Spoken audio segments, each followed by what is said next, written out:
This week's Crossover Thursday episode of Locked On Eagles and Locked On Commanders is brought to you by PrizePicks. Download the PrizePicks app.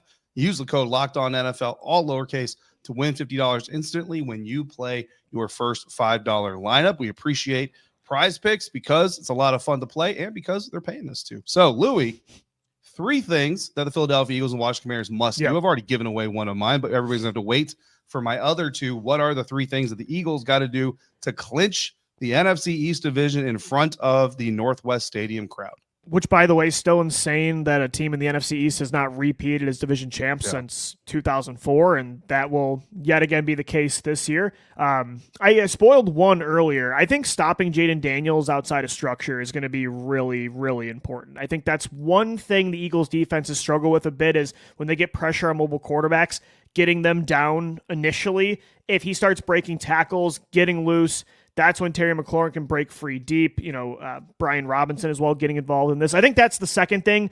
Limit Brian Robinson. That run game is the bread and butter of the Commanders' offense, kind of like it is for the Eagles with Jalen Hurts and Saquon Barkley. So if they can win that matchup and limit Brian Robinson again and force Jaden Daniels to have to throw the football, especially from behind, that's a good blueprint. And I think the number 3 thing, one thing for the Eagles offense, stay balanced. Again, you got to commit to the run game, but I think last week, the success they had through the air, it's important to keep that momentum going into the playoffs. You want to be multiple.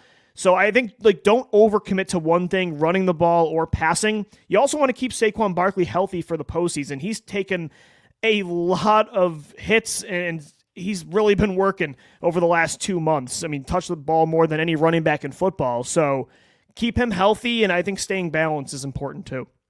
Yeah, 100%. And I'll tell you something that's going to prevent the Eagles potentially from staying balanced to a certain extent, especially in the pass game on either side of the field, is the presence of Marshon Lattimore. The New Orleans Saints got their first look at the new Commanders cornerback. Of course, they know Marshon Lattimore very well, and they proceeded to target him 0 times on 29 coverage snaps the Lattimore had against the New Orleans Saints. So it was very, very heavy sign of respect that the Saints gave to the cornerback that they had just traded. So I'm really interested to look at how Jalen Hurts comes out and attacks Marshon Lattimore, because, I mean, Marshon is going to be on one of his top receivers.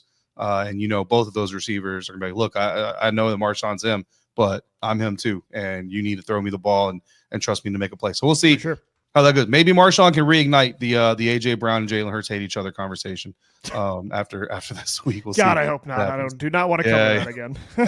I hear you.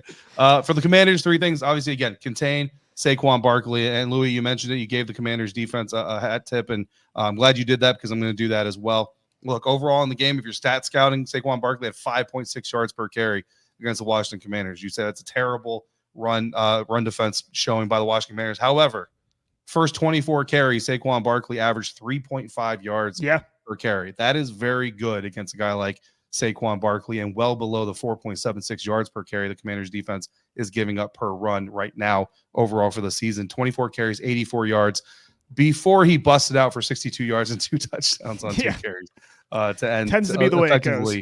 End that game. Yeah, and look, that's what Dan Quinn said too on Wednesday. He said, look, the best players in NFL history always turn it up in the fourth quarter. So the Washington Commanders defense has to turn it up in the fourth quarter. It's not enough to stop him for 60 plays. You've got to stop him for 62 if that's how many they run, obviously. Number 2, force the Eagles in. We talked about it again. Vic Fangio doesn't want to stack the box. You've got to make him stack the box. How do you do that? Brian Robinson Jr. and that run game. That offensive line, Louis, not happy after that Eagles game, nor should they have been because they got their butts kicked. Number 3, paint by numbers. That number is number 17. Continue to move Terry McLaurin around. We screamed for it during the Eagles game, after the Eagles game. Finally, it's happening. Get Terry away from Quinn. You know what? I don't even want to see from Terry Guantanamo Bay on the left side. I don't even want to see him lined up on the left side. Give that rookie all the respect in the world. That was probably Q's best game of the year for sure. Absolutely. But you know what? And he had some help. And that's the thing. Again, we talk about non-spotlight players, right? C.J. Gardner-Johnson had a hand in that. Zach Bond had a hand in that. Like, obviously, Vic Fangio had a big hand in that. So paint by numbers, get number 17 going, most likely by getting him away from Quinyon Mitchell as much as possible. Those are 3 things the Commanders got to do to get a win. No, I'm looking at that matchup too. I mean, Quinyon Mitchell had such a good game, but if McLaurin moves around, he might get some matchups against Darius Slay, Cooper DeJean.